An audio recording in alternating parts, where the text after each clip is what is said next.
Welcome everyone, welcome to millennium education. और आज हम आप लोग के साथ डिस्कस करेंगे how to write a report.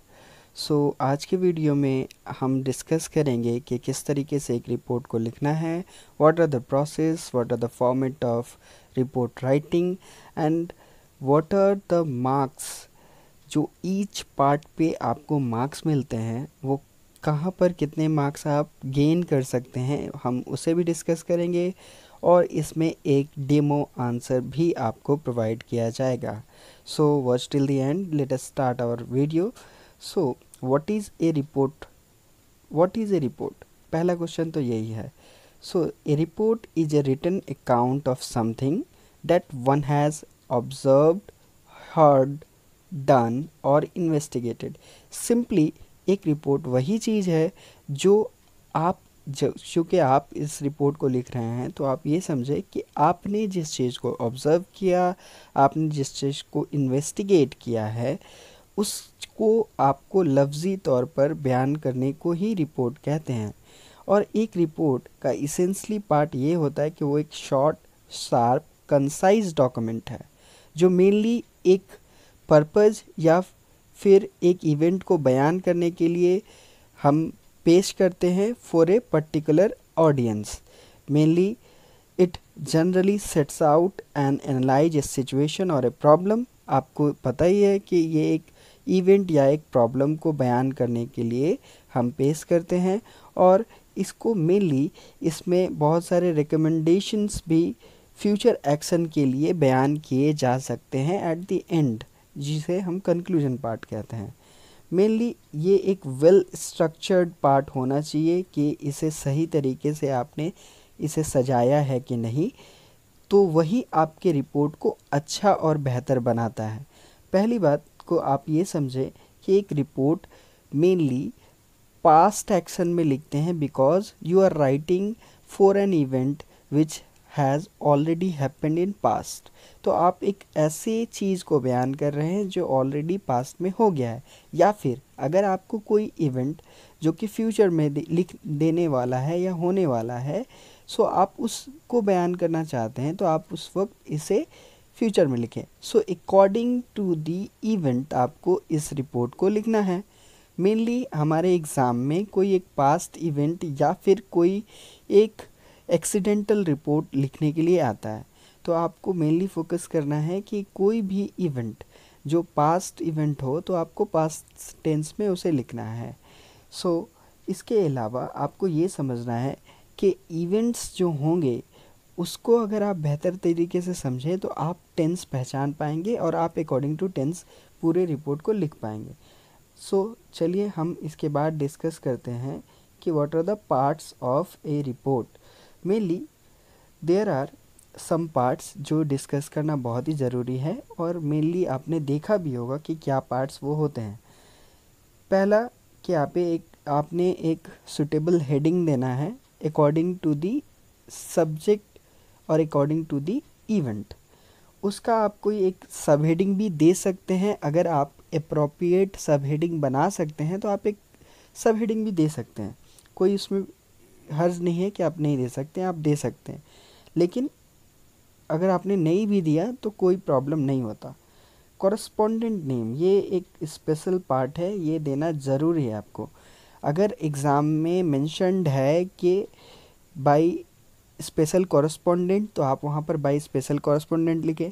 या फिर अगर कोई न्यूज़पेपर का नाम दिया हुआ है और special correspondent of Indian express, special correspondent of अखबार मशरिक जो दिया हुआ है तो आपको वो लिखना होगा। इन पार्ट्स को मिलाकर आपको 1 मार्क्स तो यहाँ फ्री ऑफ कॉस्ट ऐसे ही मिल जाता है। तो आपने ये अच्छा एक सूटेबल हेडिंग और एक कॉरस्पॉन्डेंट नेम कभी नहीं छोड़ना है, आपको वो देना है। नेक्स्ट पार्ट होता है बॉडी। बॉडी के लिए आपको 4 मार्क्स मिल जाते हैं। अगर आपने सही तरीके से बॉडी को सजाया है तो आपको 4 मार्क्स मिलेंगे। अकॉर्डिंग टू आपका जो रिपोर्ट है वो किस तरीक़ा का है उसके ऊपर में टीचर आपको मार्क्स देते हैं। और मेन पार्ट होता है कि एक्सप्रेशन, आप इस चीज़ को किस तरीके से बयान कर रहे हैं। आपने कोई ग्रामेटिकल मिस्टेक्स तो नहीं की, आपने सही वर्ड्स का यूज़ किया है, आपने सही प्रोनाउन यूज़ किया है, सही वर्ड्स यूज किए हैं इसके ऊपर में, और आपके जो आइडिया को बयान करने का स्टाइल है वो कैसा है उसको देखते हुए टीचर आपको 5 मार्क्स देते हैं। तो अगर एक रिपोर्ट 10 मार्क्स का हो तो ये आपका जो है प्रोसेस इस वे में डिस्ट्रीब्यूट होता है मार्क्स। तो आपको, आप जिस भी एग्ज़ाम के लिए प्रिपेयर कर रहे हैं, मेनली अभी ज़्यादातर लोग पीएससी क्लर्कशिप के लिए प्रिपेयर कर रहे हैं, तो वहाँ पर आपने देखा होगा कि वहाँ पर भी एक मार्क्स डिस्ट्रीब्यूशन बयान है। उसके अकॉर्डिंगली यहाँ आप समझ जाएं कि आपका बॉडी और एक्सप्रेशन यही मेन पार्ट है जहाँ पर आपको गेन करना है। अब हम लोग चलते हैं कि किस तरीके से आपको क्या फॉर्मेट होता है राइटिंग का, और एक रिपोर्ट किस तरीके से हम लिखेंगे, और एक डेमो को समझेंगे। So before going to the main part, please please please हमारे इस मिलेनियम एजुकेशन के पेज को लाइक करें। यहाँ आपको डेली करेंट अफेयर्स के सारे डेटाज मिल जाएंगे। इसके अलावा हमारा वीकली करेंट अफेयर्स भी आता है। ये इंस्टाग्राम का पेज है, आप लाइक कर सकते हैं, मिलेनियम एडू WBCS21। और ये जनरल स्टडीज़ डिस्कशन जो हमारा फेसबुक पर पेज है जहाँ पर डेली आपको करेंट अफेयर्स मिल जाएंगे। सो चलिए हम चलते हैं फॉर्मेट ऑफ राइटिंग पे। So what are the format of writing? Mainly format में होता है एक हेडलाइन जो मेनली एक डिस्क्रिप्टिव टाइटल होना चाहिए, which is expressive of the content of the report. आपको ऐसा टाइटल देना है जो रिपोर्ट को बयान करता हो। नेक्स्ट, जो मैंने आपको बोला कि बाई लाइन, जिसे बाई कॉरस्पॉन्डेंट मैंने लाइन बोला, सो मेनली वहाँ पर एक नाम होता है कोई पर्सन का जो इस रिपोर्ट को लिख रहा है। मेनली एग्ज़ाम में आपको अपना नाम या अपना पर्सनल डिटेल कभी भी रिवील नहीं करना है। तो आप उसके जो रिपोर्ट राइटिंग का जो भी आप लिखते हैं, आप हो सकता है कि एक रिपोर्टर हैं तो बाई ए स्टाफ रिपोर्टर आप लिख सकते हैं, बाई स्पेशल कॉरस्पॉन्डेंट आप लिख सकते हैं। तो according to the general nature जो एग्ज़ाम में जैसा दिया हुआ है उसके हिसाब से आप ये बाई लाइन को देंगे।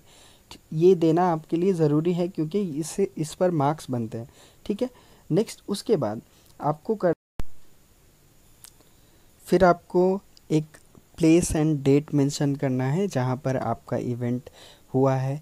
जो एक्सीडेंटल इवेंट हो तो आप एक्सीडेंटल इवेंट जहाँ पर भी हुआ हो और उसका जो पास डेट है उससे मेंशन करें। कोई भी एक सपोज्ड डेट आप मान लें, इमेजिनरी डेट दे दें, बिकॉज़ एग्ज़ाम में आपको एग्जैक्टली ये नहीं लिखना है कि किस डेट को हुआ था। अगर मेंशन किया हुआ है एग्ज़ाम के पेपर में और डेटाज अगर प्रोवाइडेड हैं तो आप उसे मेंशन करें कि हाँ इस डेट पे हुआ था। वरना आप इवेंट होने के चंद दिनों बाद मान लेते हैं कि आप लिख रहे हैं तो आप कोई भी एक सपोज्ड इमेजिनरी डेट दे सकते हैं। नेक्स्ट, अब आपको मेन पार्ट है कि आपने बॉडी लिखना स्टार्ट करना है। तो आपने क्या करना है कि आपने ओपन करना है पैराग्राफ। तो आपका पहला पैराग्राफ जो हो वो क्या होना चाहिए? That includes expansion of the headline. तो आपने जो हेडलाइन दिया था उसको आपको एक्सपैंड करना है, यानी उसको बयान करना है। और उसको बयान कैसे करना है? You have to use the 5 W's, यानी आपको शॉर्ट वे में what, why, when, where and who, इन चीज़ों को बयान करना है। यानी इवेंट क्या हुआ था, क्यों हुआ, कब हुआ, कैसे हुआ और किसके वजह से हुआ, ये आपको पहले ही पैराग्राफ में with in A short line आपको ये बयान करना है। ओपनिंग ए पैराग्राफ, यही मेन पार्ट है। उसके बाद आपको अकाउंट ऑफ डिटेल पेश करना है, जो इवेंट हुआ वो किस तरीके से हुआ, और इसे 2 पार्ट में लिखिए। आप फर्स्ट लिखिए कि कंप्लीट अकाउंट कि क्या हुआ था, व्हाट हैपेंड, और इन्हें क्रोनोलॉजिकल सीक्वेंस में लिखने की कोशिश करें। सिमिलरली सेकंड पार्ट में आपको कोई अगर विटनेस हो और विटनेस का रिमार्क्स कुछ था तो उसे लिखना है। कोई विटनेस हो उसका विटनेस का रिमार्क्स इस सेकंड पार्ट में लिखें अब जब आप इवेंट को बयान कर रहे हैं तो। और the last part is the concluding part, और concluding of the paragraph include the action that has been taken so far, और अगर कोई इवेंट है उसके लिए क्या अभी तक कोई स्टेप्स लिए गए हैं, उसे आपको लास्ट पार्ट में लिखना है और ये आपका पूरा रिपोर्ट कंप्लीट हो जाता है। आपको ये समझना है कि आप इन चीज़ों को लिखेंगे तो बस आपका स्ट्रक्चर बहुत अच्छा होना चाहिए और आपने जो लिखा है उसमें कोई ग्रामेटिकल एरर नहीं हो, तो आप मैक्सिमम मार्क्स स्कोर कर सकते हैं। चलिए मैं आपको एक रिपोर्ट दिखा देता हूँ। सो ये देखिए, ये एक रिपोर्ट है by Indian express. So Indian express ने ये रिसेंटली आपको 8 अगस्त का ये न्यूज़ है कि Air India flight from Dubai crash lands in Kozhikode, both pilots among 17 killed. So ये उसका हेडलाइन है। यहाँ देखिए, around 100 injured and plane skids off the runway breaks into 2। So ये उसका सब हेडिंग है।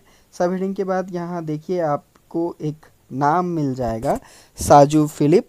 सो ये जो, और उसके नीचे देखिए कोझिकोड अगस्त 7, ये एक डेट और प्लेस मेंशन किया हुआ है। तो ये जो आप नाम देख रहे हैं वो जिसने रिपोर्ट किया है वो उसका नाम है, और उसके नीचे हमने देख पा रहे हैं हम कि वहाँ पर डेट और प्लेस मेंशन किया हुआ और बाकी रिपोर्ट को पेश किया है। तो as per the Indian express मैंने आपको एक सपोर्टिव दिखा दिया कि कहाँ किस तरीके से ये न्यूज़ पेश किया गया है और किस तरीके से ये टोटल लिखा जाता है। So writing a news report, ये पूरा इवेंट होता है, ये इस तरीके से हम लिख सकते हैं। चलिए हम एक एग्जाम्पल देख लेते हैं और एक बहुत बड़ी ट्रेजेडी जो 2020 में हुई, हम उससे रिलेटेड एक रिपोर्ट देखेंगे। और हमारा टॉपिक मैंने वही सेलेक्ट किया जो आपके एग्ज़ाम में मोस्ट प्रोबेबली आ सकता है। सो आपको पता होगा on 7 May 2020 there was a event, और वो वाइजेग में हुआ, जिसे लोग वाइजेग गैस लीक के नाम से जानते हैं। अगर आपको कोई भी तरीका का डेटा चाहिए इस रिपोर्ट पर, सो आप मेरा एक वीडियो है वाइजेग गैस लीक पर, 5 मिनट का छोटा वीडियो है, आप उसे ज़रूर देखें। वहाँ से आपको क्या इवेंट में क्या क्या हुआ था, क्या उसके लिए स्टेट ने जो सपोर्ट दिया है, वो सारी चीज़ विदिन 5 मिनट्स मैंने बयान किया है, आप उसे देख लें। सो वहाँ से आपको लिखने में सपोर्ट मिलेगा। सो चल आते हैं उस रिपोर्ट पर। देखिए मैंने एक शॉर्ट रिपोर्ट आपके लिए तैयार किया है। So our report is here and मैं इसे समझा देता हूँ। देखिए हमारा हेडिंग है toxic disaster Visakhapatnam gas leak. कोशिश करें, ये मैं एक्चुअली टाइपिंग प्रॉब्लम है तो आप इसे 1 लाइन में लिखने की कोशिश करें, आप 1 लाइन में इसे कंप्लीट कर लें। So toxic disaster Visakhapatnam gas leak. Sub heading है negligence and violation lead to a deadly disaster. ये मैंने सब हेडिंग दिया है। बाय ए स्पेशल कॉरेस्पॉन्डेंट, ये आप लिख सकते हैं। बाय ए स्टाफ रिपोर्टर, जो भी आप लिखना चाहें एग्ज़ाम में जैसा प्रोवाइडेड है। फिर ये डेट एंड प्लेस वाइजेग 12 में मैंने एक डेट दिया है कि मैंने 5 दिन बाद इस रिपोर्ट को लिखा। नेक्स्ट स्टार्टिंग में मैंने कहा था कि 5 W's को यूज करना है। A disastrous leak of toxic chemical took place that killed several people and left 100 sick near Visakhapatnam, Andhra Pradesh on 7th May amid the country was struggling to cope with lockdown। ये मेरा जो फर्स्ट ओपनिंग पैराग्राफ होना चाहिए ये वो है। तो आप देखिए मैंने इसमें 5 W's यूज़ किए हैं। क्या हुआ, what happened, a disasters leak happened, where happened, in Visakhapatnam, why happened. So मैंने इसे लिखा है just because of leak of toxic gas. So on which date happen, 7th May 2020। और इसके दौरान कितने लोग कौन इफेक्ट हुए हैं, देखिए मैंने लिखा है several people died and left sick. So left 100 sick। सो ये आप देख सकते हैं कि मैंने यहाँ पर फर्स्ट पैराग्राफ में ही टोटल अपने हेडिंग को बयान कर दिया। Next, resident of the habitation close to LG Polymers plant where the incident took place mainly bore the brunt of hazardous styrene gas। सो जो लोग उसके आसपास रहते थे इस प्लांट के, एलजी पॉलीमर प्लांट, जहां पर ये इंसिडेंट हुआ, mainly bore the brunt of hazardous styrene gas. So कौन सा गैस लीक हुआ था? Styrene gas. और ये क्या हुआ? That swept throughout the nearby areas, और इसने क्या हुआ, आसपास के इलाके को अपने चपेट में ले लिया। The gas reportedly spread over a radius of 5 kilometre and affected at least 5 villages.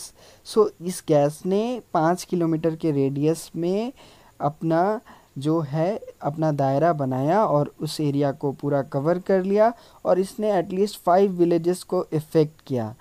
11 people died including 6-year-old child.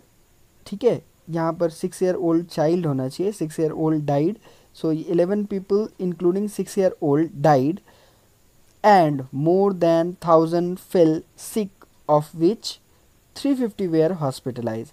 सो इसमें 11 पीपल की जान गई, जिसमें से एक छोटी बच्ची भी थी जो 6 साल की थी, और इसमें बहुत सारे लोग जो हैं वो बीमार पड़ गए just because of styrene gas, जो कि हैजर्डस है, और इसके वजह से 350 लोगों को हॉस्पिटलाइज भी किया गया। सो within a few hours, NDRF started the rescue operation. They rushed to the post and evacuated 1200 families to the safe location. So अब क्या हुआ गवर्नमेंट का, या फिर अब आपको रिस्पॉन्स लिखना है कि क्या हुआ। कैसे सपोर्ट प्रोवाइड करना स्टार्ट किया गया। देखिए मैंने लिखा है कि with in few hours NDRF started the rescue operation. They rushed to the spot and evacuated 1200 families to the safe location.